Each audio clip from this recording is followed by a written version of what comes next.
رحم اللہ من یقرأ سورۃ الصلاۃ. بسم اللہ الرحمن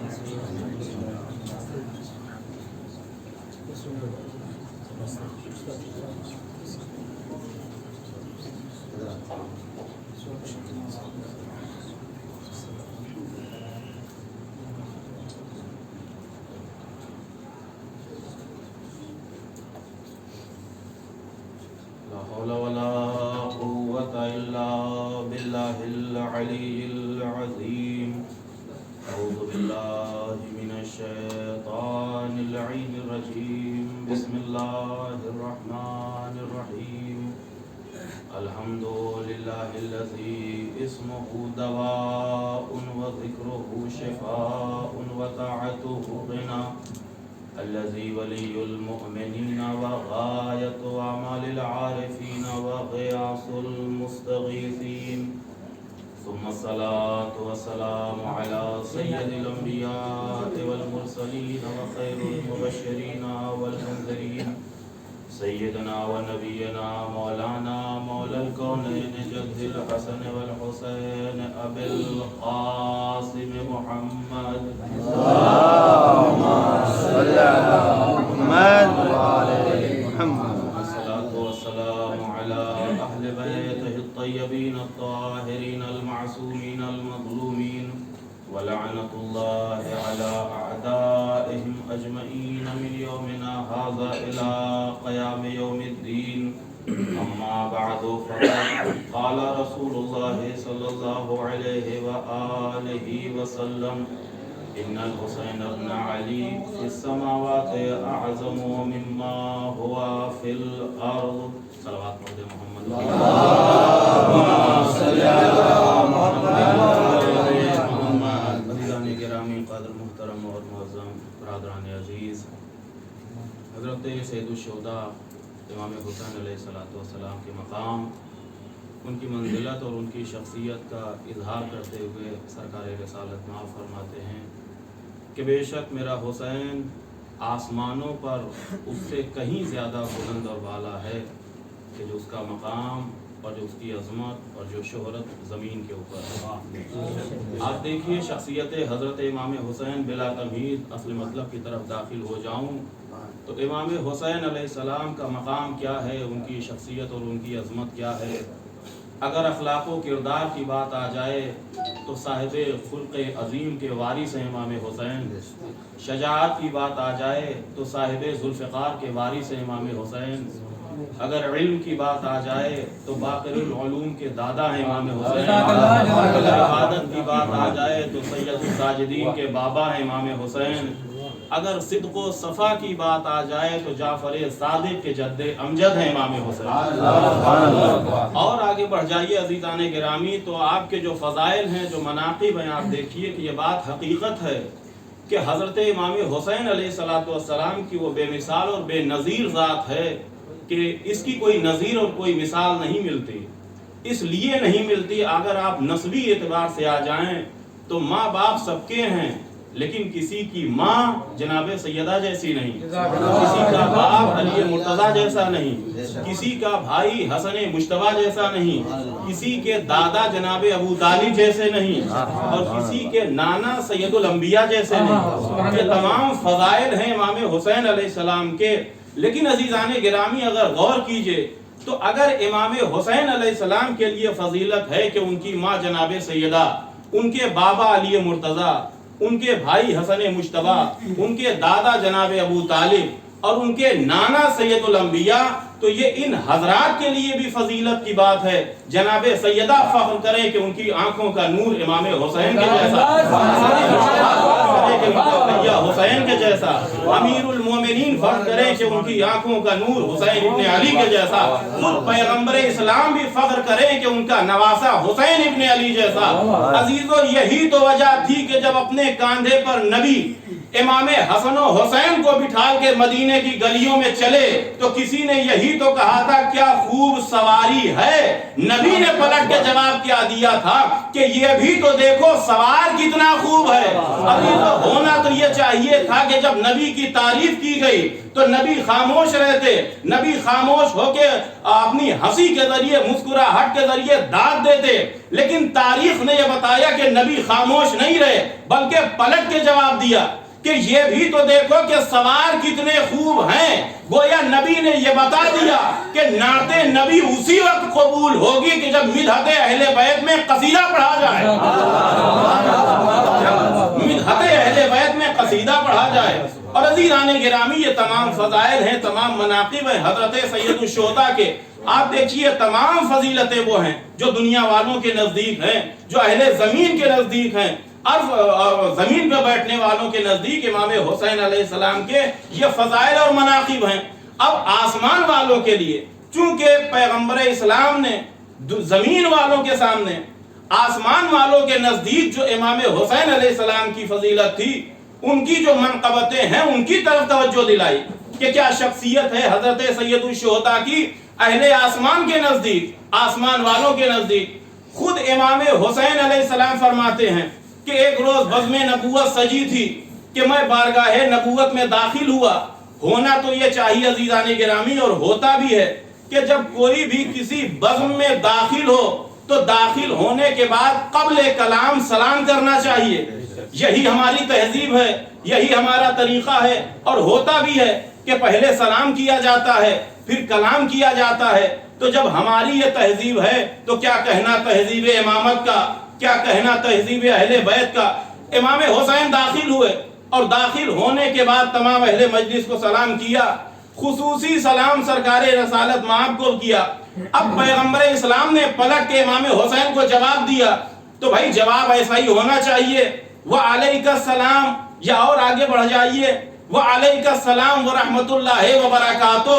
لیکن تاریخ نے بتایا، احادیث نے یہ آئینہ دکھایا کہ پیغمبر اسلام نے یہ بھی نہیں کہا کہ وعلیک السلام، یہ بھی نہیں کہا وعلیک السلام ورحمۃ اللہ وبرکاتہ۔ بھائی اگر آپ حدیث قصہ کی فضا میں چلے جائیں تو یہ کہنا چاہیے تھا وعلیک السلام یا ولدی، وعلیک السلام یا نور عینی، وعلیک السلام یا ثمرۃ فؤادی۔ اے میری آنکھوں کے نور تم پر سلام ہو، اے میرے میوے دل تم پر سلام ہو، اے میرے بیٹے تم پر میرا سلام ہو۔ لیکن یہ کوئی جواب سلام کے عنوان سے اس طریقے کا جواب نبی نے نہیں دیا۔ نبی نے جواب کیا دیا؟ فرماتے ہیں وعلیک السلام یا نور السماوات والارض، اے آسمان و زمین کی زینت حسین تم پر میرا سلام ہو، اے آسمانوں اور زمین کی زینت حسین تم پر میرا سلام ہو۔ اب عزیزان گرامی جیسے ہی نبی خدا نے اس لہجے میں، اس انداز میں امام حسین کو جواب سلام دیا، ابی بن کعب کہتا ہے یا رسول اللہ اسوا کا احد زین السماوات والارض، اے اللہ کے حبیب کیا آپ کے علاوہ بھی کوئی ایسا ہے کہ جو آسمانوں اور زمین کی زینت ہو؟ اس وقت نبی خدا نے قسم کھائی، قسم کا انداز یہ ہے والذی بعثنی بالحق نبیا ان الحسین فی السماوات اعظم مما هو فی الارض۔ جس خدا کے قبضے قدرت میں میری جان ہے، اس خدا کی قسم حسین ابن علی آسمانوں پر کہیں بلند ہے جو ان کی بلندی زمین پر ظاہر ہو رہی ہے۔ اور اس کے بعد اب پیغمبر اسلام نے فرمایا کہ اسمہ مکتوب عن یمین العرش ان الحسین مصباح الہدی وسفینۃ النجاۃ، ان الحسین مصباح الہدی وسفینۃ النجاۃ۔ یہ آسمانوں کی بات پیغمبر اسلام کر رہے ہیں، سید الشہداء کر رہے ہیں۔ عزیزان گرامی اسی حدیث میں چند ایک نکات ہیں، ان کو بیان کر کے گفتگو کو تمام کر رہا ہوں۔ وہ یہ کہ سرکار نے کیا فرمایا کہ ان الحسین ابن علی فی السماوات اعظم مما هو فی الارض، امام حسین آسمانوں پر کہیں زیادہ اعظم ہے جو ان کی عظمت زمین کے اوپر ہے۔ آپ دیکھیے اس حدیث میں جو لفظ استعمال ہوا، جو کلمہ استعمال ہوا وہ ہے سماوات۔ آپ جانتے ہیں کہ سماوات جمع ہے سما کی، اور جمع کا اطلاق کم از کم 3 کے اوپر ہوتا ہے. سما ہے مفرد، سماوات ہے جمع، اور اس سماوات کو قرآن مجید میں استعمال کیا گیا، متعدد آیتوں میں استعمال کیا گیا، مختلف انداز میں استعمال کیا گیا. کیا یسجدو للہ ما فی السماوات و ما فی الارض، اللہ کے لیے سجدہ کرتی ہیں زمین اور آسمانوں میں جتنی چیزیں ہیں سب کے سب اللہ کے لیے سجدہ کرتی ہیں. دوسری آیت یسبح للہ ما فی السماوات و ما فی الارض، اللہ کے لیے تسبیح کرتی ہیں زمین اور آسمانوں میں جتنی چیزیں ہیں سب اللہ کے لیے تسبیح کرتی ہیں. ان اللہ یعلم غیب السماوات والارض، اللہ ہر ایک چیز کا جاننے والا ہے، تمام غیب کا، جو زمین اور آسمانوں کے درمیان جتنے بھی غیب پائے جاتے ہیں سب کا علم اللہ کے پاس ہے.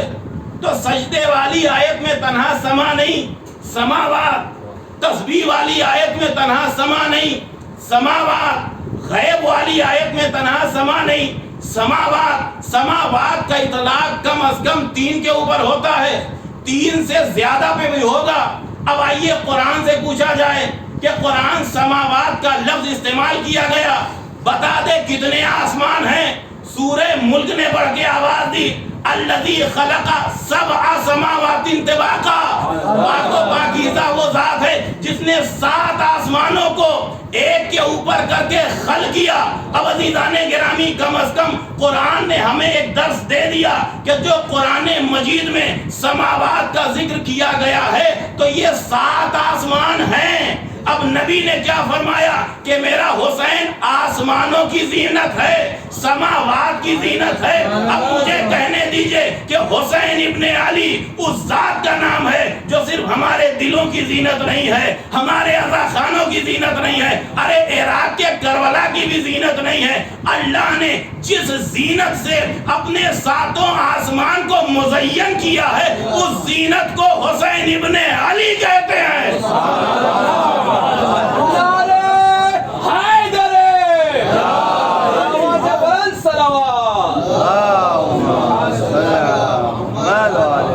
زینت کو حسین ابن علی کہتے ہیں. یہ مقام عزیزان گرامی امام حسین کا اور یہ شخصیت امام حسین کی، تو جس طریقے سے حدیثیں معصومین علیہ السلام کے فضائل کو واضح کرتی ہیں، جس طریقے سے آیتیں فضیلتوں کو واضح کرتی ہیں، اسی طریقے سے زیارتیں بھی فضیلتوں کو بیان کرتی ہیں. چاہے زیارت جامع کبیرہ ہو، زیارت غدیر ہو، زیارت امین اللہ ہو، زیارت وارثہ ہو، زیارت عاشورہ ہو. آپ دیکھیے جو میں نکتہ بیان کرنا چاہتا ہوں، بات تمام ہو گئی کہ امام حسین کی عظمت آسمانوں پر کیا ہے. آپ دیکھیے زیارت عاشورہ میں ہم یہی تو پڑھتے ہیں اللہم اجعلنی عندک وجیہا بالحسین، اے پروردگار اپنے نزدیک ہمیں وجیہ بنا دے. کس کے تصدق سے؟ امام حسین علیہ السلام کے تصدق سے. اب عزیزان گرامی وجاہت اور عزت اور کرامت آپ دیکھیے کبھی دنیاوی ہوتی ہے کبھی اخروی ہوتی ہے. دنیاوی وجاہت و کرامت مٹ جانے والی ہے، اخروی وجاہت و کرامت باقی رہنے والی ہے. دنیا والوں کے نزدیک وجاہت ہو ختم ہو جائے گی، اللہ کے نزدیک کوئی کرامت ہو باقی رہ جائے گی. اسی لیے ہم دعا کرتے ہیں پروردگار ہمیں وجیہ بنا دے. کس کے نزدیک؟ اپنے نزدیک وجیہ بنا دے. اور جن لوگوں نے امام حسین کے ذریعے وجاہت و کرامت کو حاصل کیا، آپ دیکھیے وہ کربلا والے ہیں، قربانی دے کے وجاہت کو حاصل کیا. امام حسین کی مائیت نے وجاہت کو حاصل کیا. تو آپ دیکھیے ہم آج بھی جب زیارت کے لیے جاتے ہیں تو یہی تو جملے ان کی زیارت میں پڑھتے ہیں، بے ابی انت و امی طبتم و طابت الارض التي دفنتم فيها فزتم فوزا عظیما. ایک کربلا والوں، جس زمین کے اوپر آپ دفن کیے گئے آپ بھی پاک ہیں، جس زمین پر دفن کیے گئے وہ زمین بھی پاک و پاکیزہ ہے. اور آپ دیکھیے کہ چاہے زائرین ہوں، مومنین ہوں، علماء ہوں، فقہاء ہوں، جب شہدائے کربلا کی زری کے قریب جاتے ہیں تو بھی یہی تمنا کرتے ہیں یا لیتنی کنت معکم فافوز معکم فوزا عظیما. اے کربلا والوں کاش کہ ہم بھی آپ کے ساتھ ہوتے تو جیسے آپ فوز عظیم پر فائز ہو گئے ہم بھی اس طریقے سے کامیابی کے درجے کو پا لیتے. آج یہ پوری دنیا جو تمنا کر رہی ہے کربلا والوں کے ساتھ ہونے کی، یہ کیا ہے؟ کا انہوں نے جو وجاہت حاصل کی وہ امام حسین کی معیت میں اور امام حسین علیہ السلام کے تصدق اور ان کے طفیل میں۔ عزیزو، یہ اسیری کے ایام ہیں، کربلا والوں کی واقعاً ایسی قربانی تھی کہ ایسے انصار اور ایسے مددگار اور ایسے ناصرین کو چشم فلک نے نہیں دیکھا، لیکن جو کربلا کی خواتین تھیں، ایسی خواتین کو بھی آسمان کی آنکھوں نے کبھی نہیں دیکھا۔ اگر کربلا کے شہداء منتخب تھے تو کربلا کی خواتین بھی چنی ہوئی خواتین تھیں۔ آپ دیکھیے کہ جو مظالم کربلا کے شہداء نے برداشت کیے، کربلا کی بیویوں نے کم مظالم برداشت نہیں کیے۔ 3 دن کی بھوک و پیاس ہو، شہداء نے برداشت کیے تو کربلا کی خواتین نے بھی برداشت کیے۔ دیگر جو مصائب ہیں کربلا کے شہداء نے برداشت کیے، کربلا کی خواتین نے بھی برداشت کیا۔ بچوں کے داغ کو اگر کربلا کے شہداء نے برداشت کیے تو جو کربلا کی خواتین تھی انہوں نے بھی برداشت کیا۔ خصوصی طور پہ عزیزان گرامی آپ دیکھیے کہ سر و تن میں جدائی کی بات اگر آ جائے تو ٹھیک ہے کہ کربلا کے جو شہداء تھے انہوں نے برداشت کیا، لیکن آپ یہ بھی تو سمجھیے کہ ایک غیرت دار خاتون کا مر جانا آسان ہے، بے مکھنو چادر گھر سے باہر نکلنا، نہ محرموں کے مجمع میں جانا، یہ اس کے لیے مشکل بات ہے۔ اور عزیزوں، جب بچوں کی قربانی کی بات آتی ہے تو واقعاً ایک بیٹے کا گزر جانا ماں باپ کے لیے بہت اذیت کا مقام ہے، لیکن پھر بھی باپ برداشت کر لیتا ہے۔ یہ داغ ماں کے لیے بہت بڑا داغ ہوتا ہے۔ کربلا کی جو خواتین تھیں انہوں نے اس داغ کو بھی برداشت کیا۔ آپ دیکھیں تمام بیویوں کا ذکر قابل ذکر ہے، لیکن ان بیویوں میں ایک بیوی ہے کہ جس کے پاس 2 بچے تھے، ایک کا نام اصغر تھا، دوسرے کا نام سکینہ تھا۔ عزاداروں جب یہ قافلہ چل رہا تھا، آپ دیکھیں چھوٹے چھوٹے بچے تقریباً ہمارے جو یہاں پہ مومنین ہیں ان کے پاس ہیں، چھوٹے بچوں سے کچھ زیادہ ہی انسیت اور لگاؤ ہوتا ہے اپنے ماں باپ کو۔ اگر ذرا سی طبیعت خراب ہو جائے تو دل دہلنے لگتا ہے۔ اللہ جانے رباب کی کیا کیفیت ہوگی کہ جب نوکے نیزے پہ علی اصغر کا سر دیکھا ہوگا، جب ظالموں کے تماچے کھاتی ہوئی سکینہ کو دیکھا ہوگا۔ اور عزاداروں جب یہ قافلہ جو ہے وہ زندان شام میں پہنچا تو وہاں تو یہ کہانی اور بدل گئی۔ ابھی تک جو سکینہ تماچے کھا رہی تھی کم سے کم زندہ و سلامت تو تھی، لیکن زندان شام میں پہنچ کے سکینہ نے بھی سارا چھوڑ دیا۔ عزاداروں نہ جانے کتنے دن جناب رباب کبھی سکینہ کو روتی رہی، کبھی اصغر پر ماتم کرتی رہی۔ ہوتے ہوتے وہ وقت آیا کہ جب یہ قافلہ رہا کر دیا گیا۔ عزاداروں ہمارے یہاں بھی تو عزا منانے کا یہ طریقہ ہے، ہماریاں نکالی جاتی ہیں۔ یہ جناب زینب کی شبیہ ہماری ہے، یہ ام کلثوم کی شبیہ ہماری ہے، یہ جناب علی اصغر کے جھولے کی شبیہ ہے۔ عزاداروں مجھے ایسا لگتا ہے کہ جب رہا ہونے کے بعد چادریں تقسیم کی گئی تو منظر ایسا ہی رہا ہوگا۔ یہ زینب کی چادر ہے، یہ ام کلثوم کی چادر ہے، یہ ام رباب کی چادر ہے۔ ہوتے ہوتے ایک چھوٹی سی چادر آئی، جناب ام رباب تڑپ گئی، اس چادر کو لیا کلیجے سے لگایا اور جا کے ایک ننھی سی قبر پہ ڈال دیا۔ اے بیٹی سکینہ تجھے پردے کا بڑا خیال تھا، اے بیٹی سکینہ ہم رہا ہو گئے، چادر بھی مل گئی۔ یہ قافلہ عزاداروں کربلا آ گیا۔ 2 منٹ مجلس تمام ہو گئی، تمام بیویوں نے اپنے اپنے اعزاء کو اپنی مصیبتوں کو سنایا، بیان سنایا اور اپنی مصیبتوں کا ذکر کیا۔ اور اس کے بعد جب یہ قافلہ چلنے لگا ساری بیویاں جا کے محمل پہ سوار ہو گئیں، لیکن ایک بیوی جس کا نام رباب ہے، رباب نظر نہیں آئی۔ جناب ام کلثوم نے کہا اے بہن زینب رباب نظر نہیں آ رہی ہے۔ جب اتر کے زمین پہ آئی تو کیا دیکھا کہ قبر سید الشہداء سے لپٹ کے جناب رباب بیٹھی ہوئی ہیں۔ اے میرے سردار رباب کربلا چھوڑ کے نہ جائے گی۔ اللہ اکبر۔ جب جناب زینب آئی ہیں ام رباب کے پاس، اے بی بی چلیے مدینہ چلیے، چلیے اپنے وطن چلیے، تو جناب رباب نے ایک بڑا دردناک فریاد کیا ہے، عجیب مصیبت کا اظہار کیا ہے۔ بی بی کہتی ہیں اے شہزادی مجھے معاف کیجئے گا، یقیناً آپ کے دونوں پھول کربلا میں مارے گئے، لیکن اے بی بی جب آپ مدینہ